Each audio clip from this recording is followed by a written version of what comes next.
ನಾನಿವತ್ತು ಪಾಲಕ್ ಪಲಾವ್ ಮಾಡ್ತಾಯಿದ್ದೀನಿ. ಟಿಫನ್ಗೆ ಅಕ್ಕಿ ನೆನೆಸಿಟ್ಟಿದ್ದೀನಿ ಒಂದು ಬಟ್ಲಲ್ಲಿ. ಇಲ್ಲಿ ಪಾಲಕ್ ಸೊಪ್ಪನ್ನ ತೊಳೆದು ಕಟ್ ಮಾಡಿ ಇಟ್ಕೊಂಡಿದ್ದೀನಿ. ಮತ್ತು ಪಾಲಕ್ ಪಲಾವ್ಗೆ ಏನೇನು ಬೇಕೋ ಐಟಮ್ಸ್ ಎಲ್ಲ ಇಟ್ಕೊಂಡಿದ್ದೀನಿ.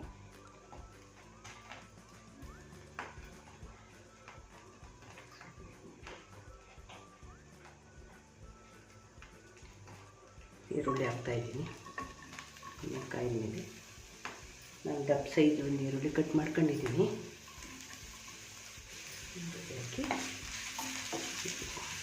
ಪಾಲಕ್ ಸೊಪ್ಪು ತೊಳೆದು ಕಟ್ ಮಾಡಿ ಇಟ್ಟಿದ್ದೀನಿ. ಪಾಲಕ್ ಸೊಪ್ಪನ್ನ ಮಿಕ್ಸ್ ಮಾಡಿ ಎಣ್ಣೆಗೆ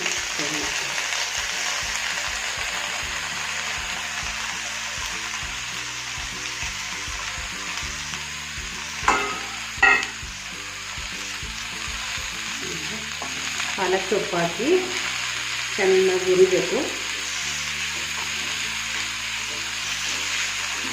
ಪಾಲಕ್ ಸೊಪ್ಪು ಚೆನ್ನಾಗಿ ಹುರಿದಿಲ್ಲ ಅಂದರೆ ಹೊಟ್ಟೆ ವಾಸನೆ ಹಂಗೆ ಇರ್ತದೆ, ತುಂಬ ಚೆನ್ನಾಗಿರಲ್ಲ. ಪಾಲಕ್ ಸೊಪ್ಪು ಚೆನ್ನಾಗಿ ಎಣ್ಣೆ ಫ್ರೈ ಆಗಿತ್ತು. ಹಾಗೆ ಮೆಣಸಿನ್ಕಾಯಿ ಹಾಕ್ತೀನಿ.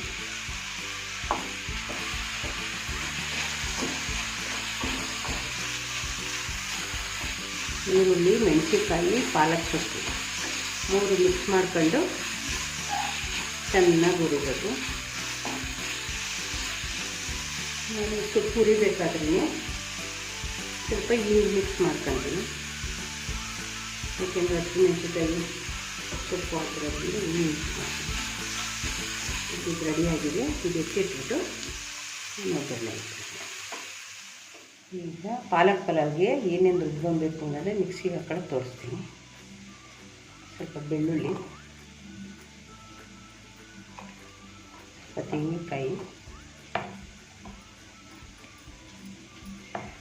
ಒಂದೆರಡು ಲವಂಗ, ಸ್ವಲ್ಪ ಚಕ್ಕೆ, ಸ್ವಲ್ಪ ಚಕ್ಕೆ ಹಾಕ್ಕೊಂಡು ಇಲ್ಲಿ ಮೆಣಸಿನ್ಕಾಯಿ ಸೊಪ್ಪು ಎಲ್ಲ ಹುರಿದಿಟ್ಟಿದ್ವಲ್ಲ ಅದನ್ನ ಇದರಲ್ಲಿ ಮಿಕ್ಸ್ ಮಾಡ್ಕೊಳ್ಳೋಣ. ಇವಾಗ ಇದು ರುಬ್ಕೊಂಬರ್ತೀನಿ. ಕುಕ್ಕರ್ ಬಿಸಿಯಾಗಿದೆ. ಈಗ 1-2-3 ಸ್ಪೂನ್ ಎಣ್ಣೆ ಹಾಕ್ತಾಯಿದ್ದೀನಿ.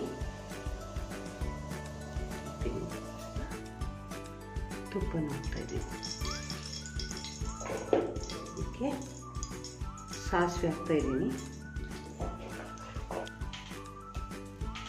ಜಾಸ್ತಿ ಮಸಾಲೆ ಹಾಕಬಾರ್ದು. ಸ್ವಲ್ಪ ಚಕ್ಕೆ, 2 ಲವಂಗ, 1 ಪಲಾವ್ ಎಲೆ ಇಷ್ಟು ಹಾಕ್ತಾಯಿದ್ದೀನಿ.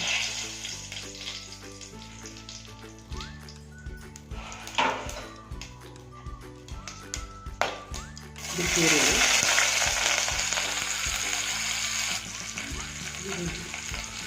ಕರಿಬೇವು,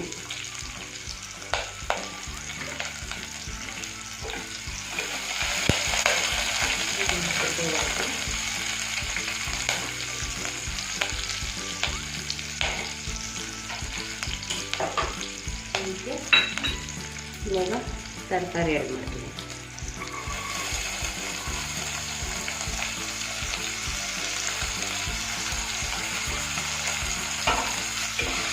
ಸ್ವಲ್ಪ ಮಾಡಬೇಕು. ತರಕಾರಿ ಹಾಕಿ ತರಕಾರಿ ಸ್ವಲ್ಪ ಚೆನ್ನಾಗಿ ಹುರಿಬೇಕು. ತರಕಾರಿ ಎಣ್ಣೆಯಲ್ಲಿ ಸ್ವಲ್ಪ ಹುರಿದಿದ್ದೀನಿ. ಸ್ವಲ್ಪ ಸಣ್ಣೂರಿ ಮಾಡಿ ಬಿಡ್ತೀನಿ. ತರಕಾರಿ ಹಾಕ್ತೀನಿ.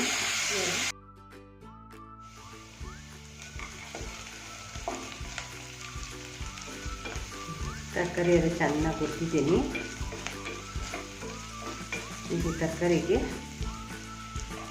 ರುಬ್ಬಿಟ್ಟಿದ್ದೀನಲ್ಲ ಪಾಲಕ್ ಸೊಪ್ಪು ಮಸಾಲೆ ರುಬ್ಬಿರೋದನ್ನ ಬಿಸಿ ಹಾಕ್ತೀನಿ.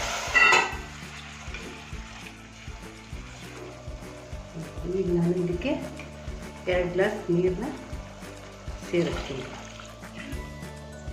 ಕಲ್ಲುಪ್ಪು ಇಷ್ಟು ಉಪ್ಪು ಮಿಕ್ಸ್ ಮಾಡ್ತೀನಿ. ಆಮೇಲೆ ಇದಕ್ಕೆ ಟೊಮೊಟೊ ಹಾಕಲ್ಲ, ಅದಕ್ಕೋಸ್ಕರ ಒಂದು ಅರ್ಧ ಭಾಗ ನಿಂಬೆಹಣ್ಣ ಇಡ್ತೀನಿ. ಇವಾಗ ಚೆನ್ನಾಗಿ ಕುದ್ದಿದೆ. ತೊಳೆದಿಟ್ಟಿರೋ ಅಕ್ಕಿ ನೆನೆಸಿರೋ ಅಕ್ಕಿನ ಇವಾಗ ಮಿಕ್ಸ್ ಮಾಡ್ತೀನಿ. ಮಾಡಿಬಿಟ್ಟು ಒಂದ್ಸಲ ಈ ಥರ ತಿರುಗಬೇಕು.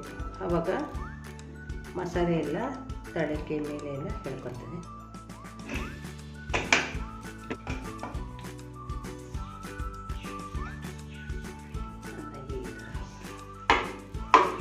ಮಸಾಲೆ ಎಲ್ಲ ಕಡೆ ಮಸಾಲೆ ಹೇಳ್ಕೊಂಡಿದೆ. ಪಾಲಕ್ ಪಲಾವ್ ರೆಡಿ.